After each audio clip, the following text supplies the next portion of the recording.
Warning: some of the following content is not suitable for minors.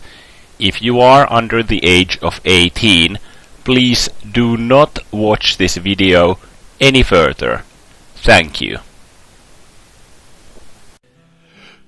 Hello guys and welcome back to Katawa Shoujo. My name is Negacious. How is it going? In the last episode, we met Shizune's father, Mr. Buff McGee, or Jiguro Hakamichi, who is a consultant, and he's buff as hell. We also hung out with Hideaki, Shizune's little brother, and just talked with him. Went to the park, met up with Shizune and Misha there, and we went to have a fun day with Shizune and Misha. And now we are at the next day.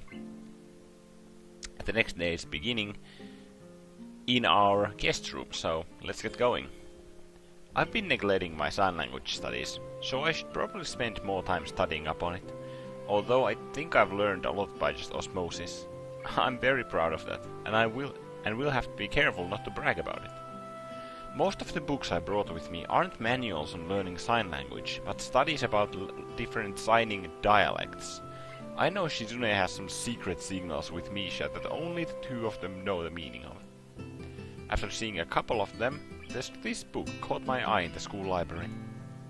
Maybe I should incorporate some examples into my own signing to mess with them, because I'm pretty sure they have started to use their code words more when I started learning sign language. That'll teach them. After a quick break for a shower, I resumed practicing my signing in the guest room mirror. Yesterday I crashed my fingers against each other pretty hard. It still smarts, and I don't want a repeat of that to happen again. I hear knocking on the door behind me and turn to find Hideaki standing inside the doorway, staring at me. How polite of him to knock, but usually you don't open the door first. What are you doing? I'm practicing sign language. How long have you been standing there? I did not see anything. That isn't the point. I don't even know what he means by that. It's not like I was doing something that I would be ashamed of to have people see me doing. Although sign language must look strange to most people. I'm only used to it from being around Shizune and Misha so much. I'm brushing up on my sign language and reading about it too. Stuff like the history of it, even though they cover it in sign language class. Your school teaches sign language as a class? Yeah. One of the first things they brought up was that it's not very common to do that. I guess we're very international or something. It looks fun. Well, I wouldn't call it fun.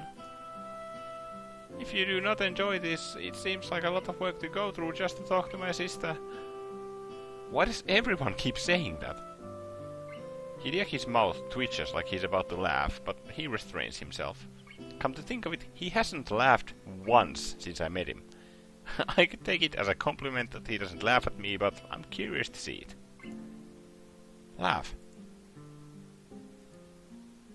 Why? It was the fastest and most direct way I could think of towards accomplishing my goal. Can you teach me sign language? He says it plainly, but his body language is nervous, showing that he clearly needs to put some effort in to ask. I guess Hideaki likes his sister after all. I think Misha is a lot more approachable though, so I wonder why he didn't ask her. Secretly, I'm shouting YES inside. I had thought he wanted to learn sign language and even brought it up, but he had evaded the subject skillfully.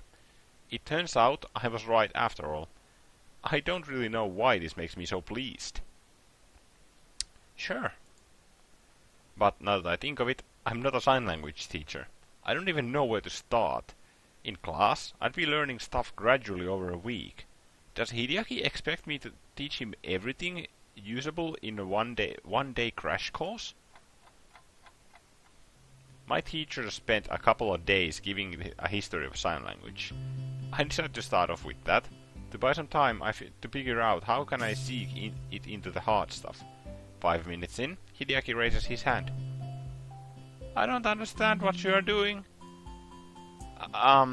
Well, you can't just jump into teaching, you know? You have to ease into it.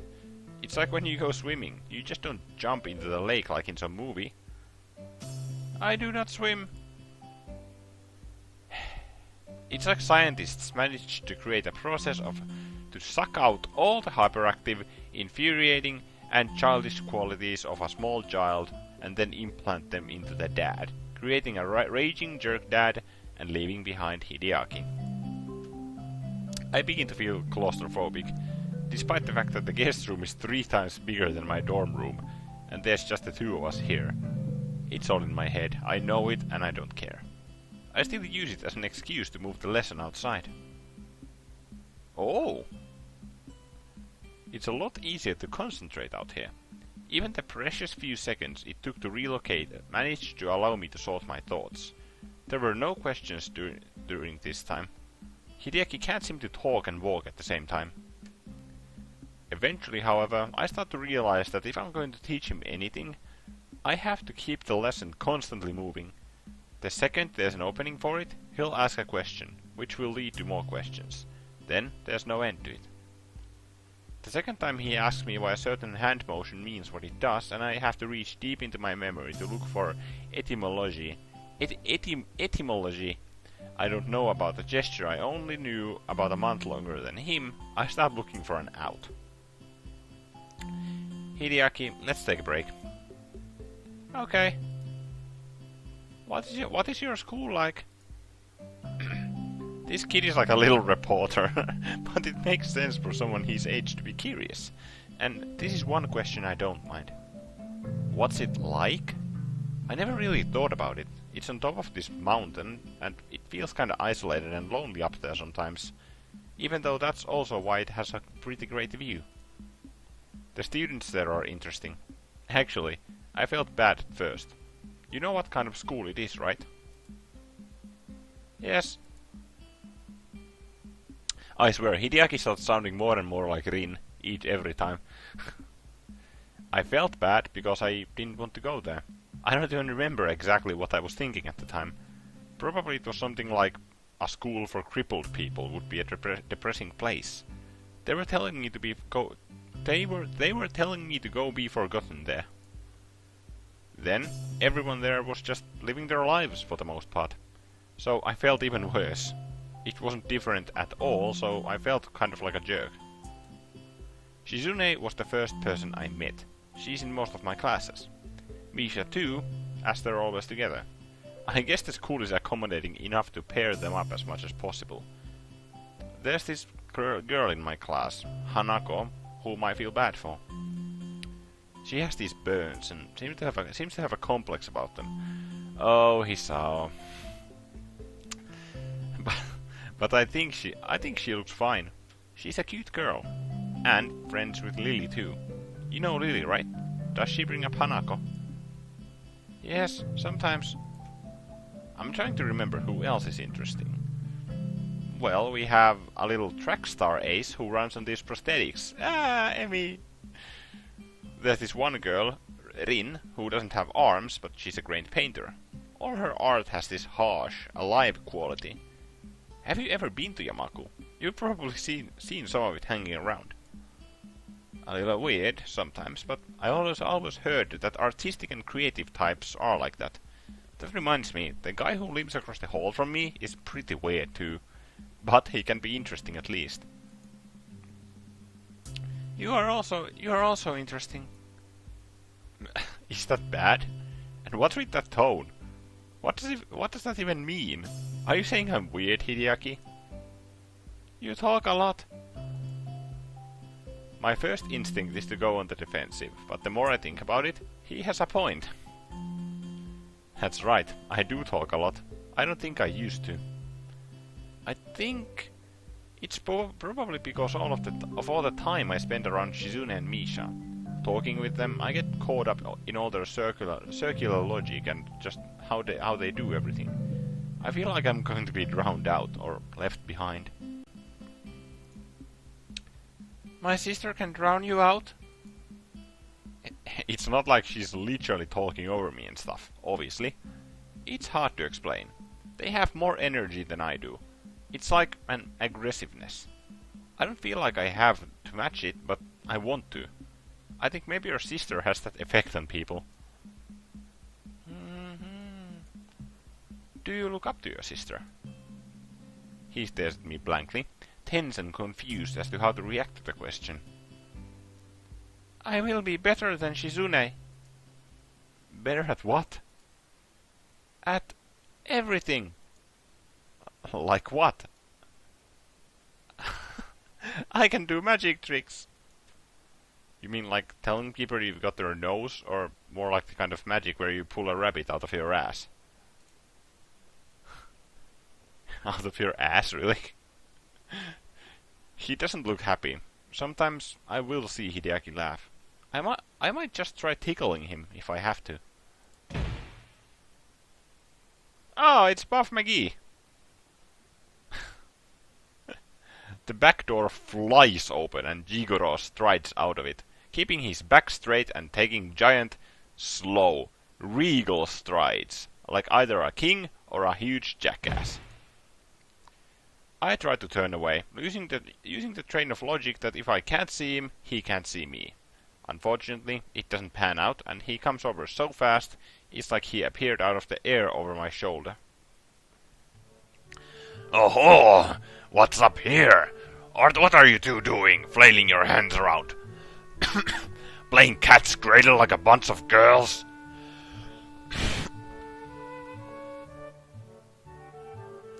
Oh god, my throat wasn't ready for this. I'm teaching Hideaki some sign language. What about you, Mr. Hakamishi? He narrows his eyes suspiciously, as if he's not used to people being polite to him. I am writing an autobiography of my life and times, and by writing, I mean I am dictating it to my biographer. Unfortunately, she is running late. Unprofessional. Perhaps you should read when it's published later this year. I can put you on the waiting list. Maybe it'll give you the moral compass you seem to lack in your life, and inspire you to stop sucking. Okay, now this guy is turning to Kenji. It can't be sustainable for him to be so casually insulting to everyone. Though, Hideaki is likely too detached to even notice. Shizune is deaf, and most of the insults must fly over Misha's head. But surely Akira must have an opinion on this. I try not to think about it. If he's doing this to psych me out, then I have to stay calm or he wins. He must absolutely, definitely not win. This must be how Shizune feels. How old are you? 46! What the fuck? Well, I mean, maybe... That doesn't seem old enough to justify writing a biography. I mean, that's not even old. Don't most people start writing their memoirs a lot later than that? Shut up, boy! I'm going to give you advice. Do not talk about matters of age with people older than you. You are less than half my age. You have no right to talk about old. I have an ulcer older than you. He should get that checked out. He might have a point though. He is definitely older than I am. Either way, even if we were the same age, I wouldn't have to explain myself to you, sweater vest. Why do you make that noise? Are you mad? Well, obviously. Good. Your sweater's terrible, and I want you to feel bad about it. The burn tells me it's working. I like my sweater. I'm sure you like huffing glue too. That doesn't make it right. What fucking right do you have to judge my fucking clothing? You Buff McGee? I don't huff glue. Where did you get the impression I do? That is slander. I wonder how Hideaki knows what slander is. Maybe Jiguro is a lawyer. I can sort of see that, although I only thought TV lawyers were this antagonistic. I don't know if I should take the chance and ask if that's his job. He's right, it is slander. Are you a lawyer? I was guessing a guess based on the fact that you are stupid. It's like you know how you are assuming I'm a lawyer, except you have no reason to think that. If you want to know what I do so badly, why don't you pre-order my autobiography? Now you are insulting my book, and, by extension, my entire life. What gives you the right to do that? Arrogant!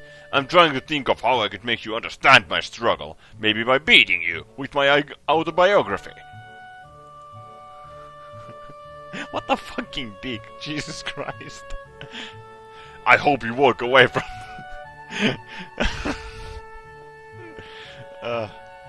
I hope you walk away from the beating having learned a valuable lesson, like not making assumptions. I mean, that's true. You shouldn't make assumptions. Assault. But he made an assumption too, that I huffed glue.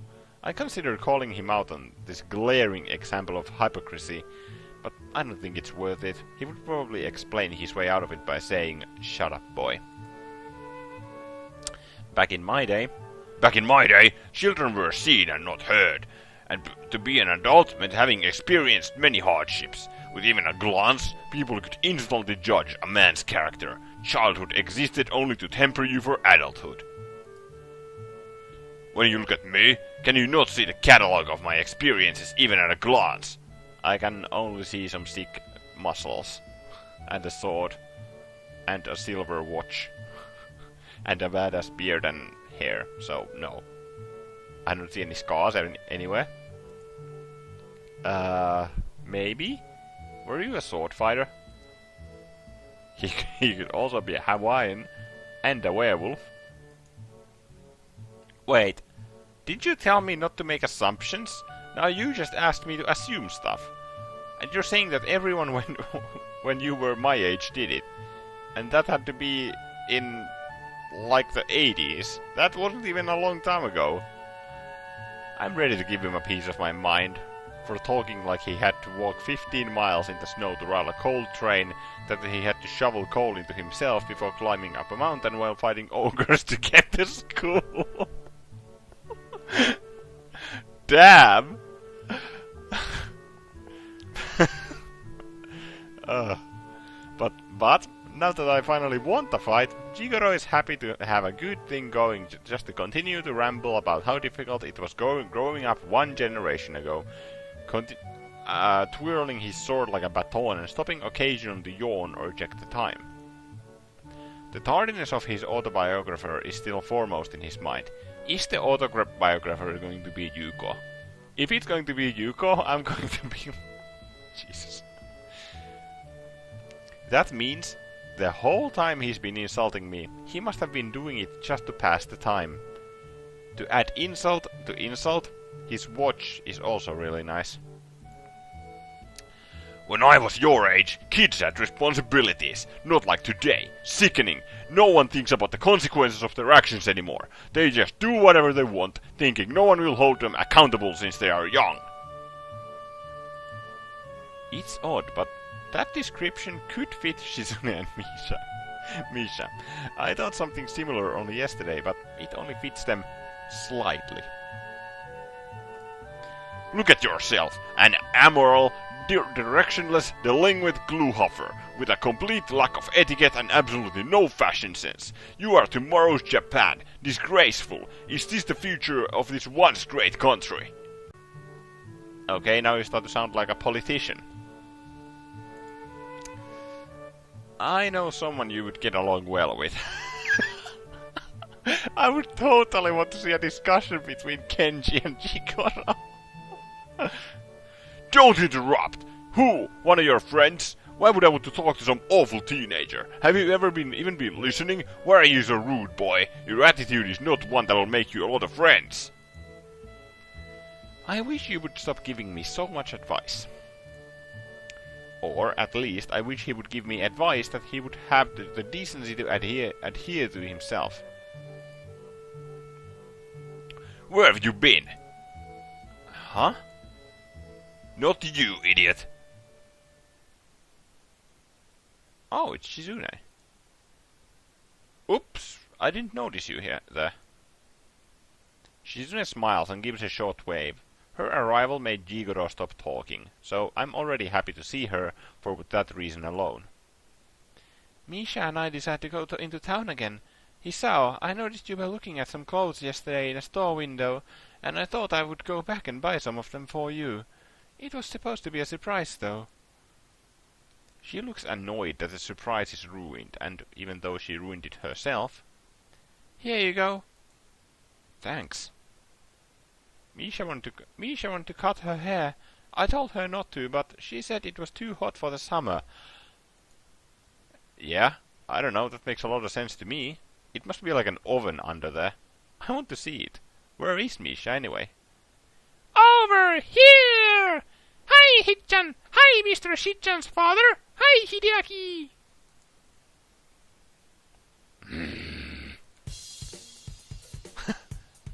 Ah!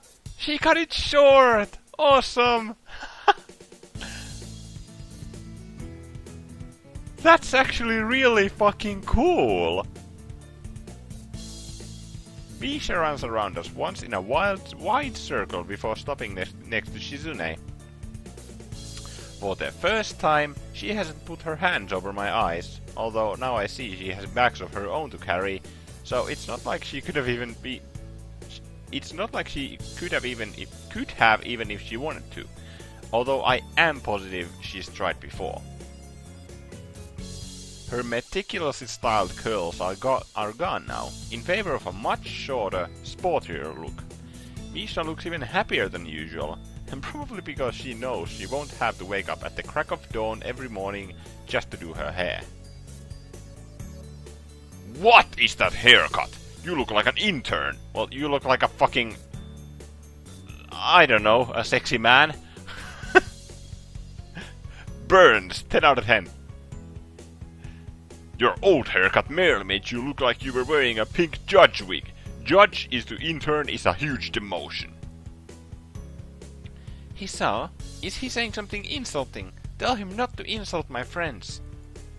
Don't insult my friends. Which one of you's talking?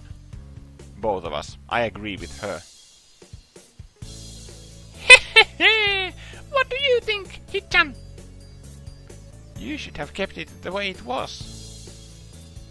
Aww, Hichan, you look disappointed. Don't you like it either? Well, yeah, I admit I kind of liked your old haircut more, but I think these ones are nice too. It suits you. I actually like this one. I like this one more than the previous one. I mean, the previous one with like the crazy drill curls was like, it gave a really bubbly cheer look, but I like this one actually. Maybe a little tiny bit more than the previous one. It's kind of short, like eye level hair. Aww, thanks, Hichan. Touching. If you like it so much, maybe you should trade. You can't trade a haircut. What a shame. Even her old haircut would suit you more than your current slacker haircut. Awful, as per you.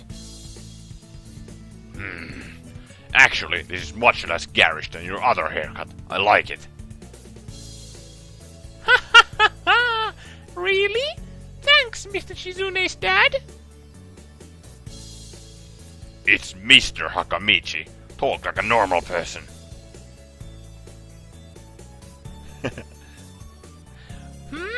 I don't understand. Okay. I'll call you Mr. Hakamichi. Ah, it's like speaking to us light whistle. Contemptible. Contemptible. Where's my biographer? Hideaki! He starts quietly muttering to himself and he walks off. I guess a wannabe cranky old man like Jiguro would at least be hesitant to yell at girls. Suddenly, he doubles back, unable to resist his urge to have the last word. And another thing, you do not have to be so loud. I do not like being shouted at. What? Shouting? I'm not shouting! Okay, I'm sorry, that probably raped your ears. I can't think of anyone more unqualified to talk talk about what's garish or to chastise someone else on shouting at people. It's like a parade of hypocrisies, and the hits just keep on coming. An unusual reaction seems to be taking place. Misha apparently finds Jiguro funny and laughs pretty much every time he says something, which only makes him berate her harder. I guess this is what they call a vicious circle. Misha's voice is punctuated with explosions of laughter and seems to come from everywhere. On the other hand, Jiguro is booming and directed like a cannon. In any case, they are both unbelievably loud. The more they talk to each other, the more they seem to play off each other's volume and get louder. Ow! My ears hurt!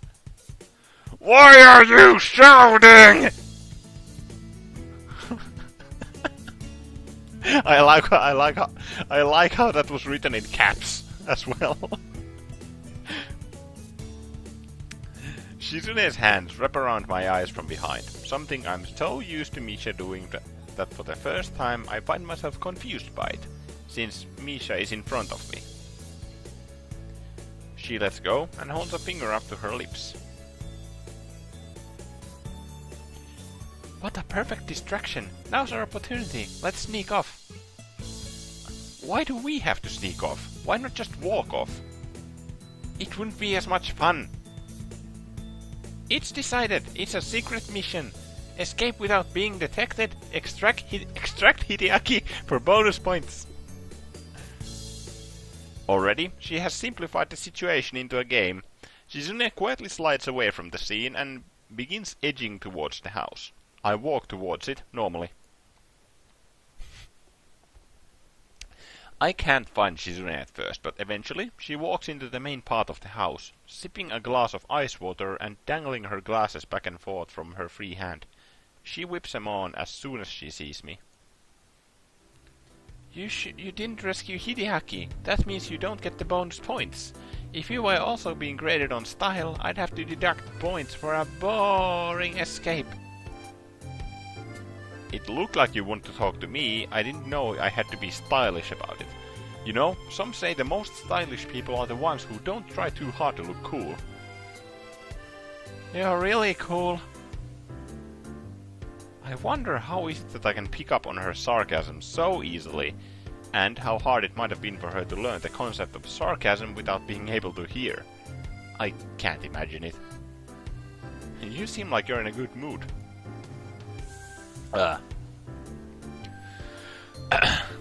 Although, I guess it really isn't a good mood. It's more than she seems very excited. It's more that she seems very excited. I'm in a bad mood. Setting her drink down, Shizune sits down on the couch. I liked her regular hairstyle so much more. It looked so pretty. It was refined and meticulous. Now she looks too sporty and tomboyish. I wouldn't call Misha refined and meticulous. That sounds more like you. You should give it a chance. Grow your hair out and make it look like drills. I can't even imagine it, holy shit. Actually, maybe this suits you just fine. Like, imagine Shizune would like fucking same similar hair to Misha's old hairstyle. Oh god. Shizune rubs the frame of her glasses roughly, looking annoyed at the implications behind what I just assigned to her. That's fine, because I was totally I'm sorry, the recording cut out. Shizune rubs the frame of her glasses roughly, looking annoyed at the implications behind what I just assigned to her. That's fine, because I was totally implying that. She moves in a little closer to me when I take a seat. I'm a tomboy. Well, no one would call you a tomboy, based on appearances. Shizune glares at me, unamused. I have to fight to keep a straight face. Maybe you two should trade haircuts anyway. You sound like my father. It's true. Shizune giggles noiselessly when she sees my displeasure at the realization. Jumping to her feet, she twirls an invisible sword in her left hand while standing up military straight and grimacing. a terrifyingly accurate impression. Anyway, I don't take advice from anyone who wears a blue sweater with brown pants. Where's your sense of color coordination? Dreadful. But changing my haircut, that might be fun. Wouldn't it be? I want to see how everyone would react. You must really like playing with people. Sometimes I think a little too much. No answer. The way she fiddles with her glasses, brow furrowed, tells me that it's because she can't. It's fun. Then, with more confidence and while pulling herself closer to me. It's fun to drag more and more people into my life. Oh, I see. I wonder if I'm included in that number. I want to ask, but I'm not even sure how I would. Shizune wags a finger preemptively, indicating that she won't be answering such a question anyway. She reaches for her glass, but doesn't seem to realize how far she's managed to inch away from it all this time. To prevent herself from tripping over clumsily, Shizune tries to grab onto me and ends up pulling me on top of her. Falling shenanigans. Damn.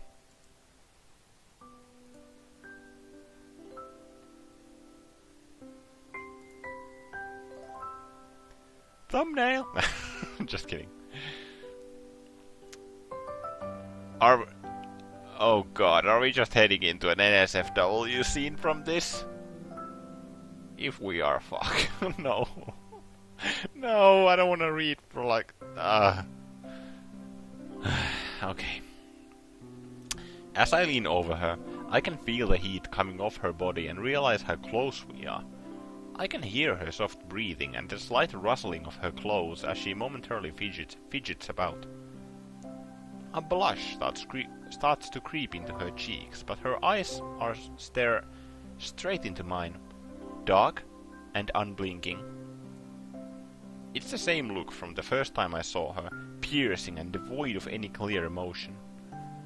Just waiting to see what will happen next. Like the eyes of a cat. It makes me feel uncomfortable, having been looked at in such a way. This is the first time I've been so close to her for an extended period of time. And the mood is different now. The situation isn't the same as passing touching of hands of her and Misha's usual games. Shizune's fingers weave together tentatively, but she makes no move to sign. The look in her eyes isn't just nothing, like I thought. It's more like expectation. I wonder if maybe I've been following the string of her expectations this entire time. I feel her grabbing me by the shoulders and then gently, but firmly pushing me off of her. I roll sideways onto the soft couch and pull myself into a sitting position less than a foot from her. The way I feel, she might as well have thrown me 10 yards. When I think about it, this is perhaps one of the biggest drawbacks to sign language. Shizune said that the fact that you have to sign your words out with your hands means you have time to reflect on what you say before you say it. But on the other hand, it also means that what would normally just be an awkward silence becomes an insurmountable wall. I just blurt out something, anything to try and dispel the tension I'm feeling right now, if I could, but I can't. Ordinarily, I think that what would be normal would be to apologize and maybe leave. But right now, I wonder if that's even applicable. I can't get past on how quilty such an action would seem. Like I were just slinking away. Of course, it's not that I can just play it off like nothing happened either. That would just be insulting to both of us. So as much as I don't want to, I apologize quickly. So quickly I forget to sign it. Then I go back to my room.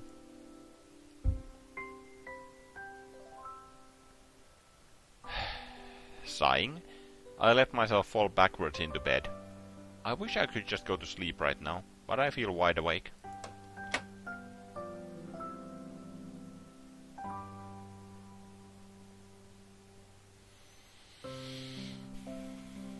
I sit up when I hear the door closing and open my eyes to see Shizune sitting in the chair in front of me.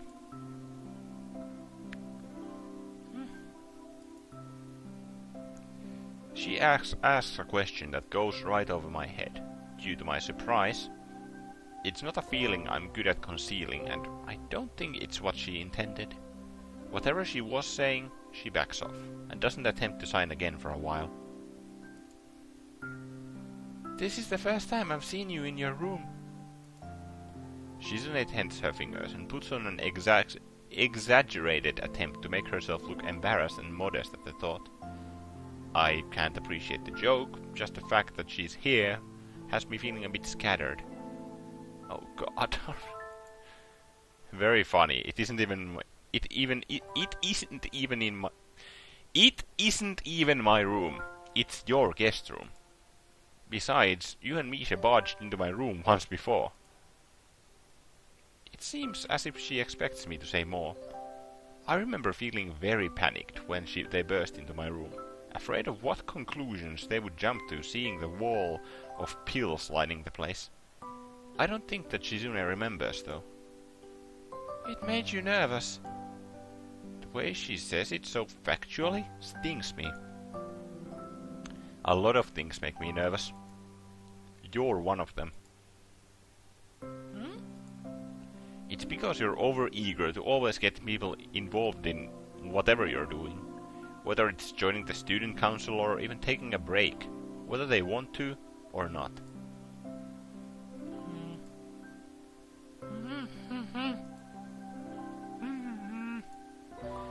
She signs almost at a crawl, her hands pausing mid-sentence far too much, causing the words to dissipate formlessly before I can even begin to try and understand them. I try to not let on that this is the case. It seems to work, but she looks a little sad, and I regret that I have nothing to say to snap her from the strangely wistful and distant expression she's wearing. All I can do is wait for her to come out of it. You are right. I want to drag everyone into my life. But lately, I'm no longer sure if it's the right thing to do. Oh, she looks... Oh. I enjoyed you taking me to your favorite restaurant the other night. It's not like that was my favorite restaurant. I have others I like. I might even be able to rank them by number. Really? This chair is so hard. I want to sit on the bed. Motioning to her to go ahead, I wait for her to get off the chair and take her place when she does. Though I didn't intend for it to be, she finds it amusing. Close your eyes. Why? It's a surprise. Oh god. I have a feeling an NSFW scene is coming for some reason. I decide to humor her and close them. I can feel her leaning over me, and suddenly, something soft and moist touches my lips. My body tenses up in surprise. Fortunately, not as awkward reaction as I could have made. It was just a quick peck. I almost think that's the end of it, but then she kisses me again, more deeply this time. Her hands slide onto my shoulders up to my neck, and then back down again. Then across my shoulders, down my arms. I can feel the weight of her body on my legs, and the eroticism of the situation isn't lost on me. At this point, I'm ready to try and open my eyes just a crack. But as if expecting it, she puts her fingers on my eyelids. Seconds later, something ties my hands together at the wrists, and I panic, not knowing what to make of this. My first thought is to ask Shizune what she's thinking. Even though she can't hear me, I'm sure she gets the gist of it. She won't let go of my hands, tracing my fingers over them, her fingers, from the lines of my palms, over my knuckles, and to my wrists. Yeah. Yeah. Hey, What are you doing? What's this? Of course, with my hands tied behind my back, I might as well be gagged. A part of me can't help but to think that this is what she intended. Where'd she get the rope? As if reading my thoughts, a mischievous expression lights up her face, but her blushing doesn't fade. In fact, it only deepens when our eyes meet. Embarrassed, she leans deeper into our partial embrace, hiding her face by burying it in my shoulder and neck. Her hair is soft and tickles me, and I let out a laugh knowing that she won't hear me. Won't be offended. Shizune's hands move downwards to the fly of my pants, covered by her skirt. Her hands disappear from view, only to jerk back on touching my erection. Shizune almost falls off me from nervousness. It's like she didn't expect it to be there. The sudden display of naivety is the starkest contrast yet to how forward she has been so far, and I find it amusing. Suddenly, she seems very immature again. A high school girl playing the role of a more aggressive woman. She pokes at my penis curiously with her index finger, her face reddening as she runs the test of her fingers down its underside. Her movements are soft and curious, and they belie the embarrassed look on her face. It's likely Shizune is as nervous as I am, so I'm a bit relieved when she stops her exploratory prodding, but then I think about what's next to come. She might try and unbutton my shirt. Who knows what she would say, seeing the scar on my chest. I'm still self-conscious about it, but I can imagine the concern on her face on seeing it. The tenting of her fingers on thought. Luckily, in this position, she couldn't be able to take off my sweater without ripping it off me. The fear fades from my mind. Now I'm only experiencing a strange, uncomfortable mix of anticipation and nervousness. A newfound lightness on my knees brings me back to reality, and I can see Shizune standing on the tips of her toes to slide her underwear down her thighs. Yeah. When she sees me looking at her, she tries to cover my eyes with one hand. I wonder exactly when it was I started being attracted to her. Not just attracted to her physicality, but drawn to her. And I wonder why. She's pretty, but then also very combative. Not just that, but she seems to like being that way. The way she's acting now, however, and at other times, doesn't really fit that image. I'm starting to think that maybe her tying my hands might have been for more reasons than just the most obvious. Still, that aggressiveness that she flashes around as comfortably as a business card is real. I don't know whether or not that kind of attitude could be considered dangerous. If it is, I wonder what kind of person that makes me. It was probably the first week I was here. A week doesn't sound so long when I think about it, but at the time it did. Even though I pretty much thought my days were numbered that week, it still seemed to go by slowly. Even if she can't hear me, it puts me at ease. I start to realize that I didn't have that much to complain about, but there's still... well, never mind. She glances at me for no reason other than that I'm talking. Because she can't understand what I'm saying, Shizune becomes increasingly flustered, but doesn't sign anything in reply. Shizune sucks in her breath sharply as she lowers herself onto my penis, trying to keep herself upright as she teeters on top of me. The skirt of her dress covers both of our intimate parts, and traps our body heat under it like a tent. Under it, I feel unbearably hot, and Shizune's hand guiding me into her only adds to it. Oh. The second I penetrate her, Shizune winces and nearly falls on top of me. The sudden sensation is mind-numbing, and I feel waves of pleasure radiate through me from both ends of my body. It feels as if my entire lower body is enveloped in the warmth and wetness of Shizune's body, able to feel her every twitch and shudder as she starts moving.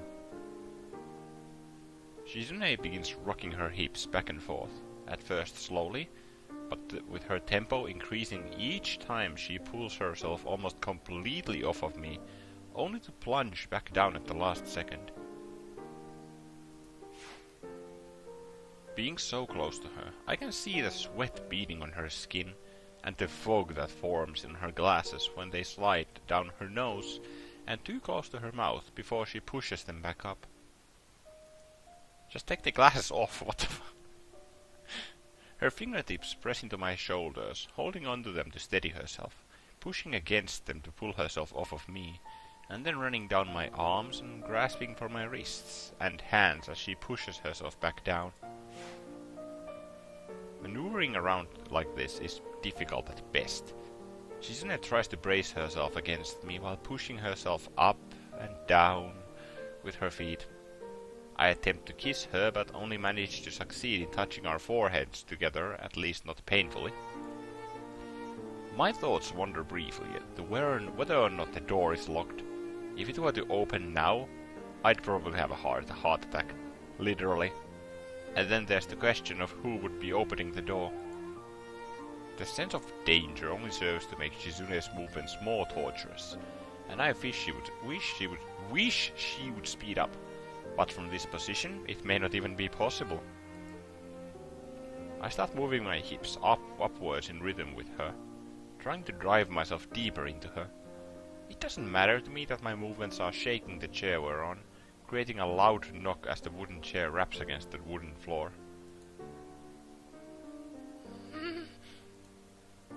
Her breathing grows louder, and even sounds like suppressed moans escape her throat. Though it's obvious that she wants to hold them in, they're still loud enough that they would be audible to anyone standing outside the door. I stop thrusting into Shizune, partly because it's harder to keep up with her as she starts getting more and more into it and moving faster than I can manage to match while under her. My heart races so quickly that I can almost hear the blood pounding in my temples, and more worryingly, I can feel a dull throb in my chest. I stop thinking about the pressure I feel between my thighs, if only for a moment.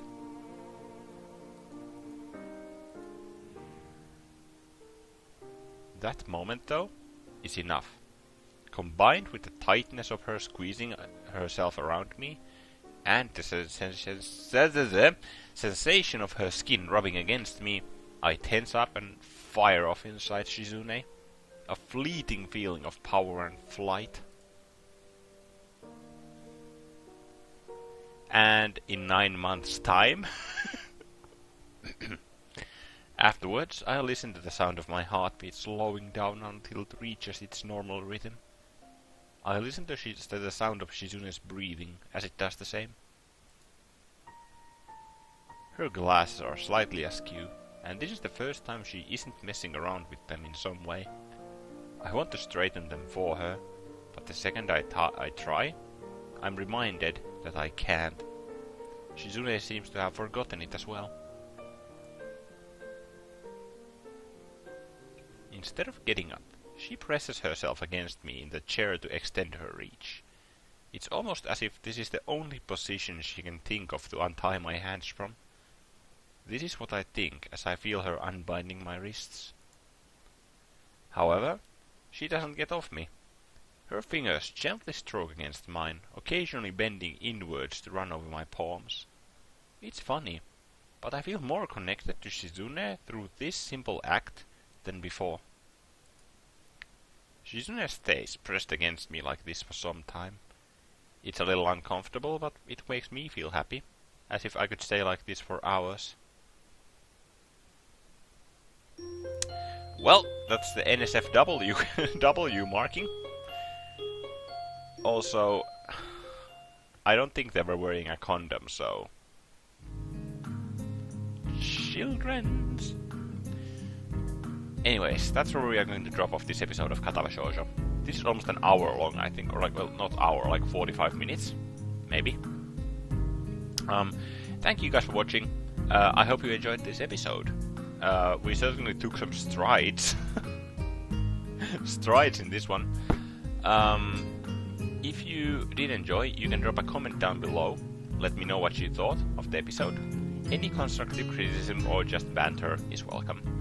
You can also click the like button to show your appreciation. I appreciate your appreciation of my videos. Or if you want to get my videos into your sub-tab the moment they come online, make sure to click the subscribe button and the bell button next to the subscribe button as well, to make doubly sure that the videos will be there. Thank you guys for watching. My name was Negacious, and I'll see you in my next video.